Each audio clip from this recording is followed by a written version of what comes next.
నమస్తే and welcome to encounter news analysis. ఈరోజు ఆంధ్రజ్యోతి, సాక్షి పత్రికలో వచ్చిన ప్రధాన వార్తలు, వాటి వెనుకున్న అసలు వాస్తవాలు తెలుసుకునే ప్రయత్నం ఈ వీడియోలో చేద్దాం.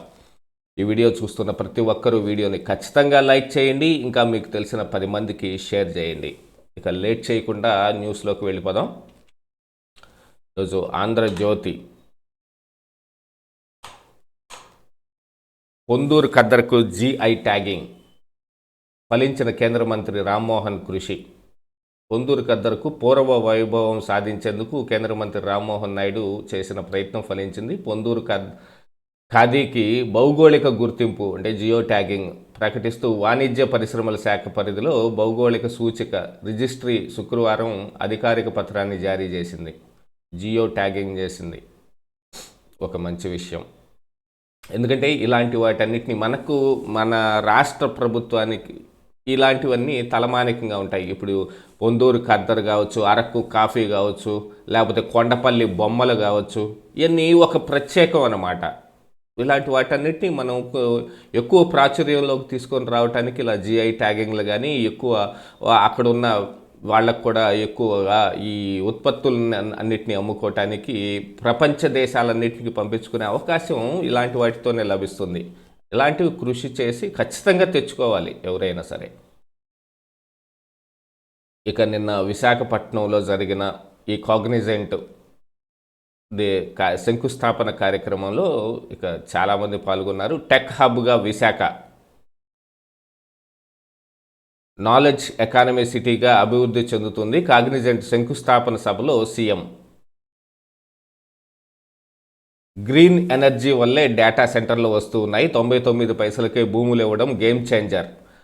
ఇది వస్తున్న కంపెనీలకి ఒక ఆశ, ఏదో ఒకటి చూపించడానికి. 99 పైసలకి ఇచ్చారు, ₹1 ఇడ్లీ అన్నా వస్తుందా, ఎకరం ఎలా వస్తుంది అని అంటే ఆ ఇడ్లీలకి లేకపోతే దోశలకి అభివృద్ధి జరగదు. ఆంధ్రప్రదేశ్ రాష్ట్రానికి కంపెనీలు వస్తే అభివృద్ధి జరుగుతుంది. కాగ్నిజెంట్ ఒక మంచి కంపెనీయా కాదా, ప్రపంచవ్యాప్తంగా ఉన్న కంపెనీయా కాదా, మిగతా ఎవరు టీసీఎస్ కానీ మిగతా ఎవరికి ఇచ్చారో వాళ్ళందరికీ అవి మంచి కంపెనీలా ఇక్కడ వచ్చి నిజంగా వాళ్ళ బిజినెస్ని ఏర్పాటు చేయగలుగుతాయా లేవా అనేది చూసుకొని వాళ్ళకి ఇచ్చితే ఓకే. కాకపోతే ఏంటంటే ఇంకా వెంటనే ఇంకో మాట తీసుకొస్తారు, ఉర్సా సంగతి ఏమిటి అని. ఉర్సా నిన్నగాక మొన్నే పుట్టింది అని. ఆంధ్రప్రదేశ్ రాష్ట్రంలో కూడా దీని ఒక రిజిస్ట్రేషన్ కోసం దాన్ని కొత్తగా రిజిస్టర్ చేసుకున్నారు. కానీ దానికి బ్యాక్ అండ్ స్టోరీస్ బోల్డ్ ఉంటాయి. ఆ కంపెనీలకి ఇంకా అనేక రకాలైన వీటిలో దానికి వాళ్ళకి అనుభవం ఉండటం కానీ ఇక్కడ కంపెనీ పెట్టడానికి ఒక రిజిస్ట్రేషన్ చేస్తే దాన్ని పట్టుకొని ఏలాడి కూడదు. అట్లాగే జగన్మోహన్ రెడ్డి కూడా కొన్ని వందల కంపెనీలు ఉన్నాయి రిజిస్ట్రేషన్స్. ఆయన ఇప్పుడు కొత్తగా ఒక కంపెనీ పెట్టాడు అనుకోండి, ఆయనకు అనుభవం లేదని ఆయన అంటే ఊరుకుంటాడా జగన్మోహన్ రెడ్డి? అంటే యాక్చువల్గా అయితే నాకు తెలిసి ఆయనకి ఎటువంటి అనుభవం లేదు. మొన్న అప్పుడు సీఎంగా ఉన్నప్పుడు ఒక ప్రశ్న అడిగితే ఆయన ఎటువంటి సమాధానం చెప్పలేకపోయాడు ఆ రోజున. ఏ విధంగా మీరు అభివృద్ధి చెందారు, ఇన్ని కంపెనీలు ఎలా పెట్టగలిగారు అని అంటే దానికి ఏం సమాధానం చెప్పలేకపోతే సజ్జల భార్గవ్ రెడ్డి ఏదో మేనేజబుల్ చెప్పాడు. అలాంటి పరిస్థితి రాకూడదు. కానీ ఇది బాగానే కనిపిస్తోంది కదా. కాగ్నిజెంట్ ముఖ్యంలో ఎక్కువ మంది తెలుగువారు కావడం గర్వకారణం. అన్ని విధాల విశాఖకు ఉత్తమ నగరం. కాగ్నిజెంట్ ప్రధాన కేంద్రం ఏపీకి రావాలి, హెడ్ ఆఫీసు ఏపీకి రావాలని కోరుకుంటున్నారు. పెట్టుబడులకు ఈ సంస్థ సీఈఓ బ్రాండ్ అంబాసిడర్గా మారాలి సీఎం.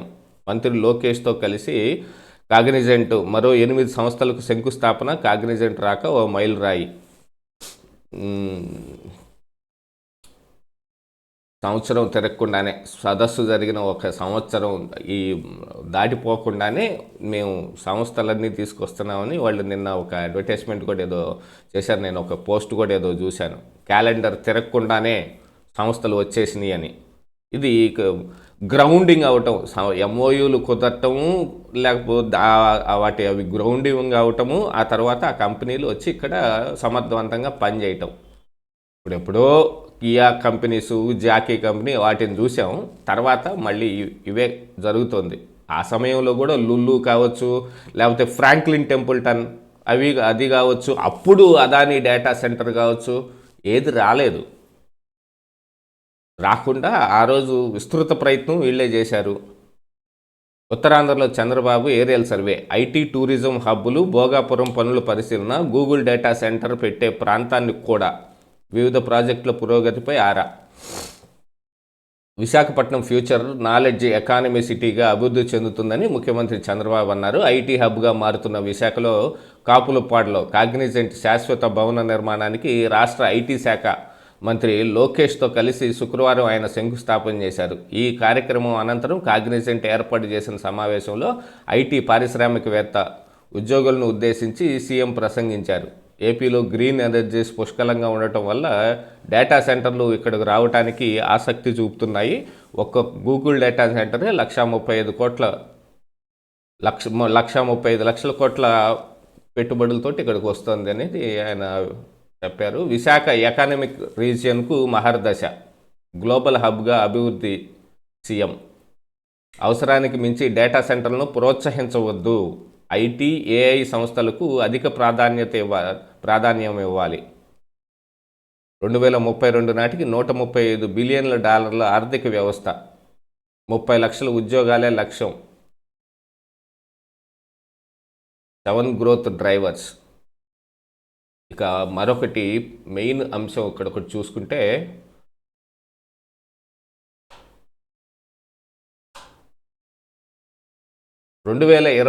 ఎన్నికలకు పాత సీట్లతోనే, అంటే నియోజకవర్గాల పునర్విభజన లేదు, బైఫరికేషన్.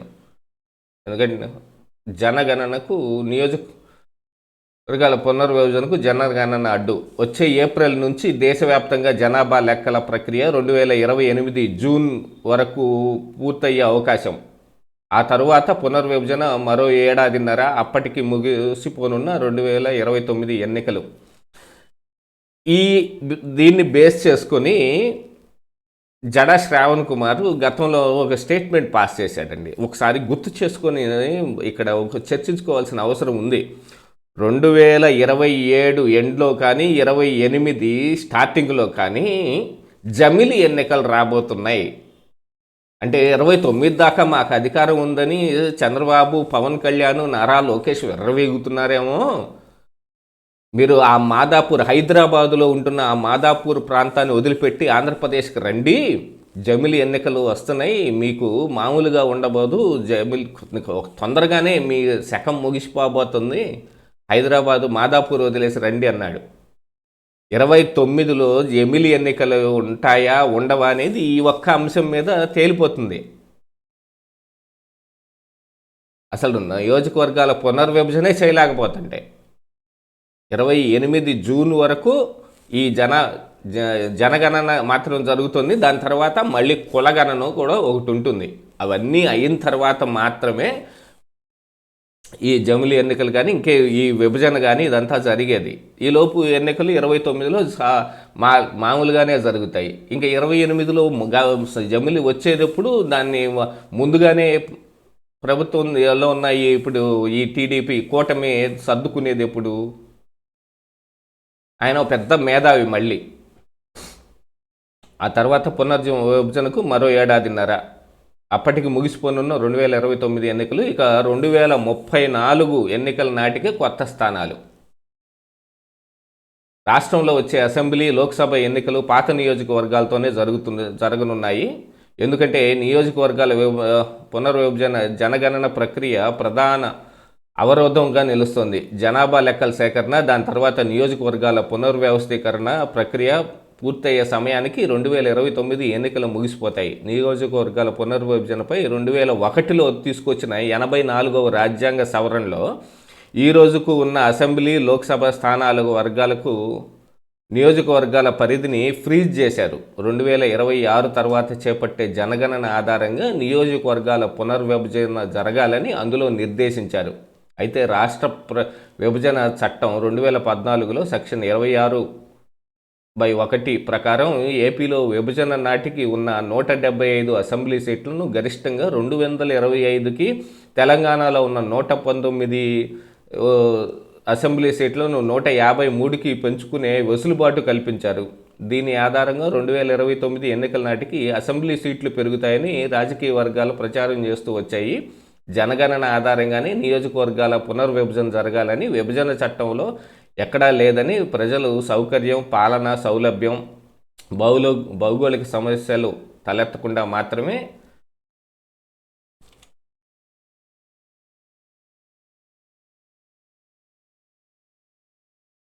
ఇవి చేపట్టాలనేది అప్పుడు చెప్పింది. కానీ కేవలం తెలంగాణ, ఆంధ్రప్రదేశ్ రాష్ట్రానికి మాత్రమే పునర్విభజన చేసి వాళ్ళు చేసేది ఏముంటుంది? జమిలి ఎలా వస్తుంది? జనగణనకు 11,718 కోట్లు.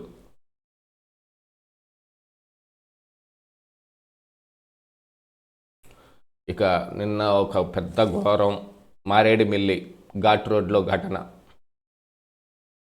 లోయలో పడ్డ టూరిస్ట్ బస్సు 9 మంది దుర్మరణం, 21 మందికి గాయాలు. చింతూరు మారేడుమిల్లి ఘాట్ రోడ్లో పైనుంచి పడి తుక్కుతుక్కైన ట్రావెల్స్ బస్సు. ఇది చలి, పొగమంచు బట్టే ఉంటుంది ఆల్రెడీ. దాంతోపాటుగా వీళ్ళు యాత్రకు వచ్చిన బస్సు అన్నమాట ఇది.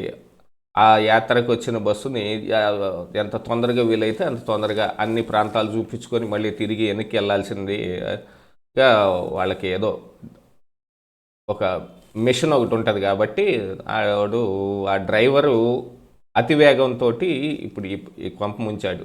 అతివేగమే ఎప్పుడు అందరూ అలాగనే ఉన్నారు. మృతులంతా ఉమ్మడి చిత్తూరు జిల్లా వాసులే. పంచారామం క్షేత్రాలను సందర్శనకు 37 మంది. 3 రోజులుగా సాఫీగా సాగిన తీర్థయాత్ర. భద్రాచలం చేరడానికి అరకు మీదుగా ప్రయాణం. తెల్లవారుజామున అదుపు తప్పి లోయలోకి బస్సు. చీకటి, పొగమంచు, ఆపై డ్రైవర్ అతివేగమే శాపం. ఇక బీజేపీ జాతీయ అధ్యక్షుడిగా ధర్మేంద్ర ప్రధాన్. పార్లమెంటు సమావేశాలు ముగియగానే ప్రక్రియ వేగవంతం. పరిశీలనలో భూపేంద్ర యాదవ్, శివరాజ్ సింగ్ ఖట్టర్ పేర్లు ఉన్నాయి. ధర్మేంద్ర ప్రధాన్కి ఎక్కువ అవకాశాలు కనిపిస్తున్నాయి అంటున్నారు. ఇక అవును, నేను విన్నాను, ఇది కల్తీ మద్యం కేసులో జయచంద్రారెడ్డి ఎవరైతే ఈ తంబళ్ళపల్లి టీడీపీ ఇన్ఛార్జిగా ఉన్నాడో అప్పుడు వ్యవహరిస్తున్నావో అతనికి ఈ అద్దేపల్లి జనార్దన్ రావుకి ఉన్న ఫ్రెండ్షిప్ మూలంగా తంబలపల్లిలో ఇది ఇట్లాంటి ఒక నకిలీ మద్యం కేంద్రం ఒకటి ఏర్పాటు చేయమని జోగి రమేష్ ప్లానింగ్ తోటి జనార్దన్ రావు వచ్చి జయచంద్రారెడ్డిని అతో చెప్పటం, అక్కడ ఈ మద్యం ఏర్పాటు చేయటం. జయచంద్రారెడ్డి కూడా ఒప్పుకోవడానికి కారణం ఏమిటనేది కూడా ఏమిటంటే, ఆల్రెడీ అప్పుడు ఈ లిక్కర్ కొటేషన్స్ వేసింది వీటిల్లో వాళ్ళకు కూడా కొన్ని షాపులు వచ్చాయి. మరి ఆ షాపుల్లో నష్టాలు వచ్చాయంట వైన్ షాపులకి. యాక్చువల్గా మరి ఆయనే టీడీపీ ఇన్ఛార్జి కూడా అయ్యుండి వాళ్ళ షాపుల్లో నష్టాలు ఎందుకు వచ్చాయో మనకు తెలియదు. మిగతా వాళ్ళకంటే ఎక్సైజ్ శాఖ వాళ్ళ దగ్గర నుంచి తీసుకునేది, కానీ వీటి ఏయో కొన్ని కారణాలు ఉంటాయి.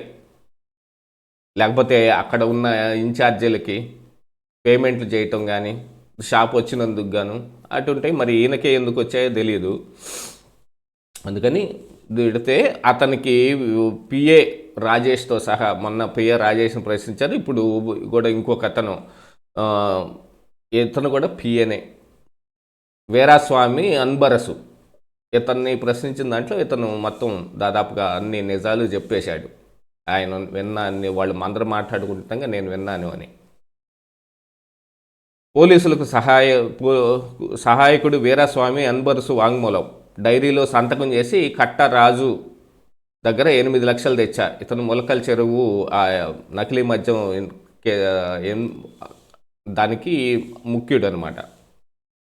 జయచంద్రారెడ్డి సూచనతోటి ఆ నగదు పిఏ రాజేష్ చేతికిచ్చారు. ఇంట్లో స్కార్పియోలోని నకిలీ మద్యం సరఫరా.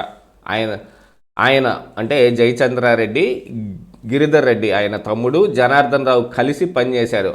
ఆయన ఆదేశాలతో నా ఫోన్ను ధ్వంసం చేశా. ములకల్ చెరువు కేసులో అన్బరసు రిమాండ్ రిపోర్టు. నేను కూడా 14 రోజులు రిమాండ్ వేశారు. ఇక పశ్చిమ బెంగాల్లో 58 లక్షల ఓట్ల తొలగింపు. మొన్న బీహార్లో జరిగిన ఆ 28 లక్షల ఓట్ల తొలగింపు అది వస్తే ఇప్పుడు పశ్చిమ బెంగాల్కి 58 లక్షల ఓట్ల తొలగింపు. మమత నియోజకవర్గంలో 44,787 ఓట్లు. సువేందు అధికారం సెగ్మెంట్లో 10,599 వివరాలు వెల్లడించిన ఈసీ. 8 రాష్ట్రాలకు పరిశీలకులు. ఓటర్ల జాబితా ప్రత్యేక సవరణ ప్రస్తుతం నడుస్తున్న రాజకీయ వివాదం దుమారంగానే మారే సూచన కనిపిస్తున్నాయి. పశ్చిమ బెంగాల్లో తొలగించిన ఓటర్ల జాబితాను ఎన్నికల కమిషన్ శుక్రవారం నియోజకవర్గాల వారీగా విడుదల చేయడమే ఇందుకు కారణం. ఎన్యూమరేషన్ పత్రాలు సమర్పణ గురువారం చివరి రోజు వరకు కాగా మరుసటి రోజునే తొలగించిన ఓటర్ల వివరాలు వెల్లడయ్యాయి. మనం బాగా పనిచేశాం, వందే మాతరం ఎస్ఐఆర్లపై ప్రభుత్వ వాదనను తిప్పికొట్టాం. కాంగ్రెస్ ఎంపీలతోటి భేటీ రాహుల్ గాంధీ. వందే మాతరం ఎన్నికల సంస్కరణ అంశాలపై పార్లమెంటు ఉభయ సభల్లో ప్రభుత్వ వాదన ప్రతిపక్షాలు చిత్తు చేశాయని లోక్సభ విపక్ష నేత రాహుల్ గాంధీ పేర్కొన్నారు.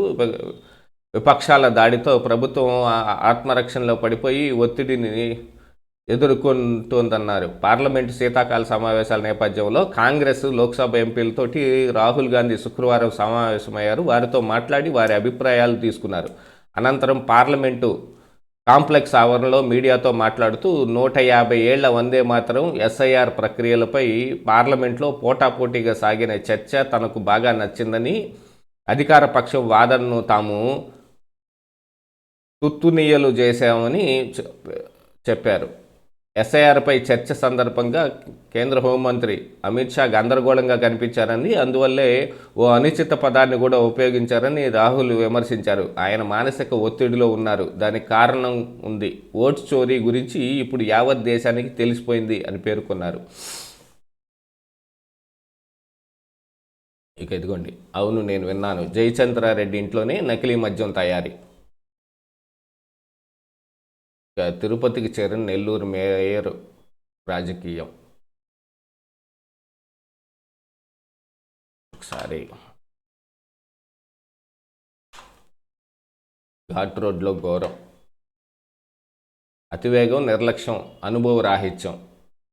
ట్రావెల్స్ బస్సుకు 2 డ్రైవర్లు ఉన్నారు. వారిలో ఒకరు ప్రసాద్ కాగా రెండో డ్రైవర్ మధు జూనియరు. ఘాట్లో అనుభవం ఉన్న డ్రైవర్ మాత్రమే బండి నడపాలి. కానీ సీనియర్ డ్రైవర్ ప్రసాద్ చింతూరు మారేడుమల్లి ఘాటు రోడ్లో జూనియర్ మధుకు బండిని అప్పగించి నిద్రకు ఉపక్రమించారు. అనుభవ రాహిత్యంతో నిర్లక్ష్యంతో మధు బండిని అతివేగంగా నడిపాడని కొందరు క్షత్రగాత్రులు తెలిపారు. గేర్ న్యూట్రల్లో చేయడంతో వేగం పెరిగి చివరకు అదుపు తప్పి ప్రమాదానికి గురై ఉండవచ్చని కూడా చెబుతూ ఉన్నారు.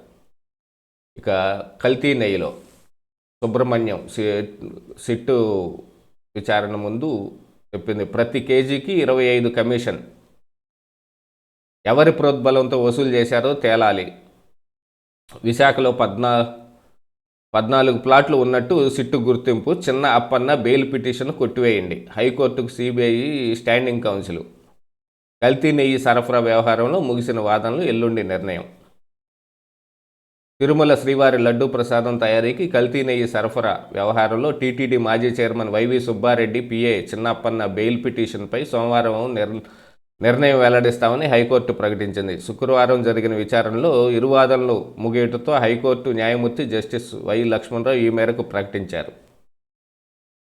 ఇంకా డైరీలకు సుబ్బారెడ్డి పిఏ డిమాండు, హవాలా మార్గంలో అందిన సొమ్ము. ప్రతి కేజీకి 25 రూపాయల కమిషన్. ఇంకా కేజీ వచ్చి 300 సంథింగ్ చేంజ్. చైర్మనే కదా బాస్, ఆయన చెప్పింది చేయాలి కదా, చేయకపోతే ఉద్యోగాలు ఉంటాయా? సిట్టు విచారణలో మాజీ జీఎం సుబ్రహ్మణ్యం. కల్తీ నెయ్యి కేసులో ముగిసిన నిందితుడి కస్టడీ. మీకు అసలు సిగ్గుందండి? ఎంత చదువుకొని ఆ పోస్టు దాకా వచ్చారు. ఆ చైర్మనే కదా బాస్ అంటే చైర్మన్ చెప్పినట్టు చేయాల్సిన అవసరం ఉంది అని మాట్లాడుతున్నారంటే ఏమనుకోవాలి వీళ్ళని? అందరికీ బాస్ సుప్రీం పైన మరి ఆ గాడ్ ఉన్నాడు, ఆయన చూసి భయం లేదు. అంతా ఉత్తుత్తి కబుర్లు.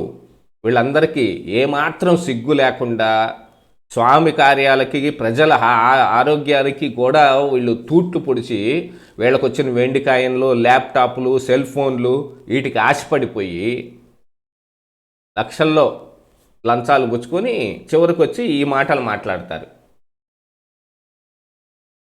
కల్తీ నెయ్యి సరఫరాతో నాకు ఎటువంటి సంబంధం లేదు, చైర్మన్ చెప్పింది చేయాలి కదా, చైర్మనే బాస్ అని ప్రొక్యూర్మెంట్ మాజీ జీఎం సుబ్రహ్మణ్యం సిట్టు విచారణలో చెప్పినట్టు తెలిసింది. చైర్మన్ చెప్పింది చేయకపోతే తమ ఉద్యోగాలు ఉంటాయా అని ప్రశ్నించినట్లు సమాచారం. ఈ నెల 9 నుంచి 4 రోజుల పాటు 4 రోజుల పాటు నెల్లూరు ఏసీబీ కోర్టులు అనుమతితోటి A16 అజయ్ కుమార్ సుగంధ్, A29 సుబ్రహ్మణ్యంను సిట్ అధికారులు తమ కస్టడీలోకి తీసుకున్న సంగతి తెలిసిందే. కస్టడీ చివరి రోజైన శుక్రవారం 2.5 గంటల పాటు విచారించారు. CBI Visakhapatnam DIG Murali రాంబా A29 సుబ్రహ్మణ్యంను, అదనపు ఎస్పీ డిఎస్పీలు A16 సుగంధ్ను ప్రశ్నించారు. ఇక నిన్న సోషల్ మీడియాలో బాగా హల్చల్ చేసిందండి ఈ వార్త. మందు పార్టీలో వైసీపీ నేత దువ్వాడ ఆయన వైసీపీ నుంచి బయటకు పంపించేశారుగా. రంగారెడ్డి జిల్లా ఫామ్ హౌస్లో శ్రీనివాస్, మాధురి, చందులు పోలీసులు దాడి, విదేశీ మద్యం స్వాధీనం. గతంలో మంగిలి వ్యవహారంలో కూడా ఎలాంటిదే, అక్కడ విదేశీ మద్యం ఇదంతా దొరికింది, అక్కడ మందు పార్టీ చేసుకోవటానికి పర్మిషన్ లేదు. సేమ్ వ్యవహారం ఇప్పుడు దువ్వాడ. ఎందుకు? ఈ మాధురి బర్త్డే పార్టీ అట. అది వైసీపీ నుంచి సస్పెన్షన్కు గురైన ఎమ్మెల్సీ దువ్వాడ శ్రీనివాస్, దివ్యల మాధురి మరో వివాదంలో చిక్కుకున్నారు. ఒకసారి తిరుపతి వెళ్ళి సెల్ఫీ వీడియోలు తీసుకొని అక్కడ ఒకసారి రచ్చ, ఇక్కడ తెలంగాణ ఇటుపోయి ఒక రచ్చ. వీళ్ళు అసలు ఏం చేయకుండా మెదలకుండా ఇంట్లో కూర్చుంటేనే మంచిదనుకుంటా. ఇక మద్యం స్కామ్లో శ్రీధర్ రెడ్డిది ప్రముఖ పాత్ర. పాలసీ రూపకల్పనకు ముడుపులు వసూళ్లలో ఆయనే కీలకం. ఆయనకు బెయిల్ ఇస్తే దర్యాప్తుకు ఆటంకం. హైకోర్టుకు సిట్టు సీనియర్ న్యాయవాది అగర్వాల్ నివేదన. ఇక చెవిరెడ్డి భాస్కర్ రెడ్డిది కూడా అలానే ఉంది పరిస్థితి.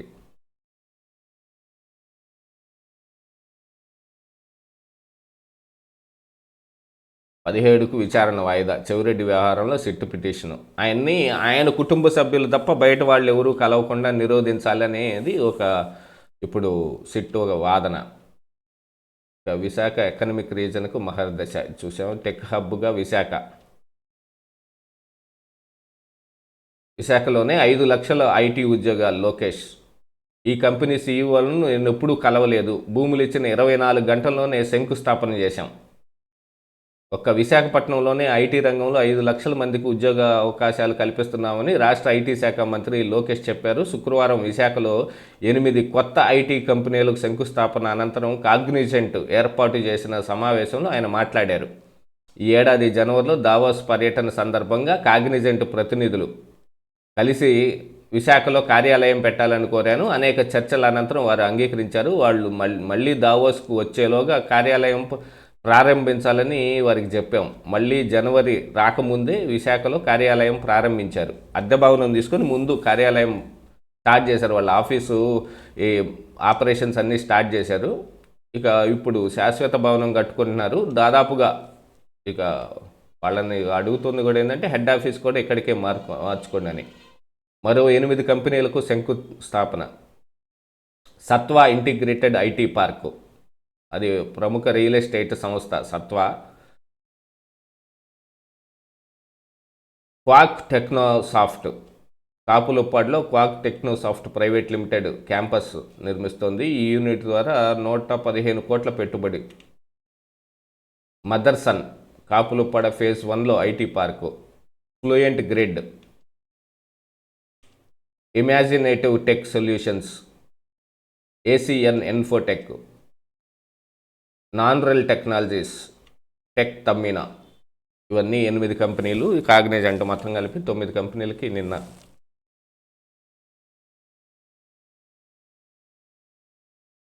పొందూరు ఖద్దర్ geo tagging. Fibre net case కొట్టివేత.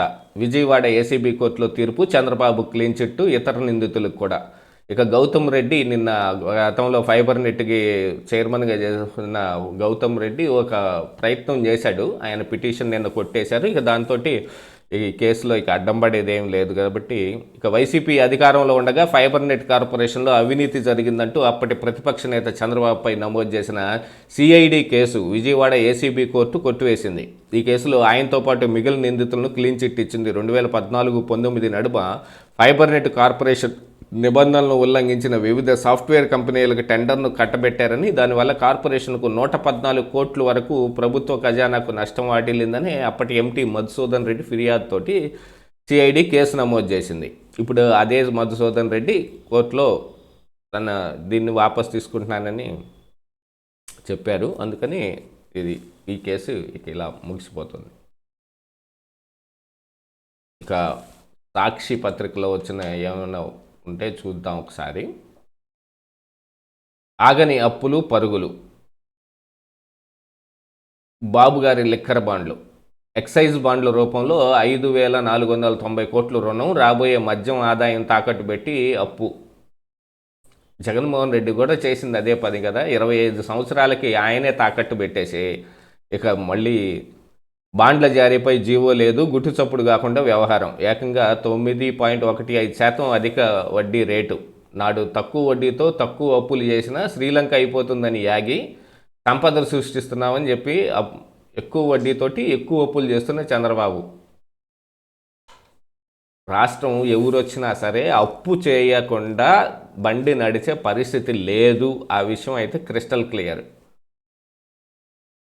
ఇక మేము తక్కువ చేసాము, మీరు ఎక్కువ చేశారు, ఇది చెప్పుకోవటం తప్ప ఇంకేం లేదు. ఇక కదం తొక్కిన అంగన్వాడీలు డిమాండ్ల సాధన కోసం రోడ్డెక్కి ఆందోళన. రాష్ట్ర వ్యాప్తంగా అన్ని జిల్లా కేంద్రాల్లోనూ కలెక్టరేట్ల ఎదుట ధర్నా. ఇది నెల్లూరు జిల్లా కలెక్టరేట్ వద్ద ధర్నా చేస్తున్న అంగన్వాడీ కార్యకర్తలు. ఇక కాకీల కిడ్నాపర్ల, వైఎస్ఆర్సీపీ కార్పొరేటర్లు సొంత కూటికి చేరితే జీర్ణించుకోలేకపోయిన టీడీపీ నేతలు. మరి మన హయాంలో కాకీలు కిడ్నాపర్లు ఈ సంగతి తీసి పక్కన పెడితే వాళ్ళు కబంధ రాక్షసులు. అంటే కబంధుడు అనే ఒక రాక్షసుడు ఉంటారు, తెలుసు కదండి. ఆయనకి బాడీ అంతా చాలా చిన్నదిగా ఉండి అతను ఆహారం సంపాదించుకోవటానికి వీలు లేకపోతే చేతులు మాత్రం ఎంత పొడుగు కావాలంటే అంత పొడుగు సాగుతాయి. హిందీలో ఒక సామెత చెబుతారు చూడండి, కానూన్ కా హాత్ బహుత్ లంబా హోతా హై అని. అట్లాగా ఇప్పుడు ఈ జగన్మోహన్ రెడ్డి పోలీసులకైతే ఎంత పొడుగైనా వస్తాయి. ఆ బహుత్ లంబా హాత్ ఎక్కడ కావాలంటే అక్కడికి వస్తారు. మా నాన్న కోసం వాళ్ళు ఎక్కడో అనంతపూర్ డిస్టిక్లో రాయదర్గా అని ఒక చిన్న పోలీస్ స్టేషన్ దగ్గర నుంచి పల్నాడు డిస్టిక్ట్ నాదెళ్ల మండలం పోలీస్ స్టేషన్ దాకా వచ్చి గణపురం ఊరు దాకా వచ్చారు. ఒక 4 సుమోలు వేసుకొని జనాలందరినీ తీసుకొని. ఇక వీళ్ళు కిడ్నాపుల గురించి మాట్లాడతారు. ఇక బాబు గారి లిక్కర్ బాండ్లు దీంట్లో ఇక్కడ విచిత్రమైన బలేసారు. రాష్ట్ర విభజన నాటి నుంచి 2024 మార్చి 31 వరకు అప్పుల వివరాలు ఇవి. ఇందులో ఒకటే రౌండ్ చేసి జగన్మోహన్ రెడ్డి హయాంలో 13.57% మాత్రమే పెరిగింది. అదే చంద్రబాబు నాయుడు 2019 దాకా ఉంటే 22% పెరిగిందని కింద రాసుకున్నారు. కానీ ఇందులో ఉన్న పర్టికులర్ మ్యాటర్ చదువుతాను చూడండి. కాగ్ రాష్ట్ర బడ్జెట్ కాపీలు వెల్లడించిన వివరాల ప్రకారం రాష్ట్ర విభజన నాటికి ఉన్న అప్పు 1,40,717 కోట్లు కాగా 2014 నుంచి 19 మార్చి 31 వరకు 5 ఏళ్లలో చంద్రబాబు ప్రభుత్వం 2,49,350 కోట్లు అప్పు చేసింది. ఈ 5 ఏళ్లలో పెరిగిన అప్పు శాతం 22.63%. అదే జగన్ ప్రభుత్వం 5 ఏళ్లలో చేసిన అప్పు 3,32,671 కోట్లు కాగా పెరిగిన అప్పు కేవలం 13.57%. అంటే 24 నుంచి 2,49,000 దగ్గర నుంచి 3,32,000 వరకు అని ఈ తక్కువ చూపించే ప్రయత్నం చేస్తారు. కానీ 1,40,000 దగ్గర నుంచి 2,49,000 వరకు అంటే మరి చంద్రబాబు నాయుడు చేసినప్పుడు 1,00,000 కోట్లే కదా.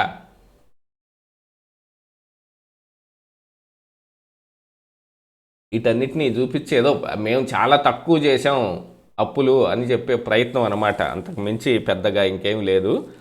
ఇక ఇవండి ఈ రోజున ఆంధ్రజ్యోతి సాక్షిలో వచ్చిన ప్రధాన వార్తలు, వాటి వెనుకున్న అసలు వాస్తవాలు. ఈ వీడియోని చివరి దాకా చూసిన వాళ్ళకి నా ప్రత్యేక ధన్యవాదాలు. వీడియోని ఖచ్చితంగా లైక్ చేయండి, ఇంకా 10 మందికి షేర్ చేయండి.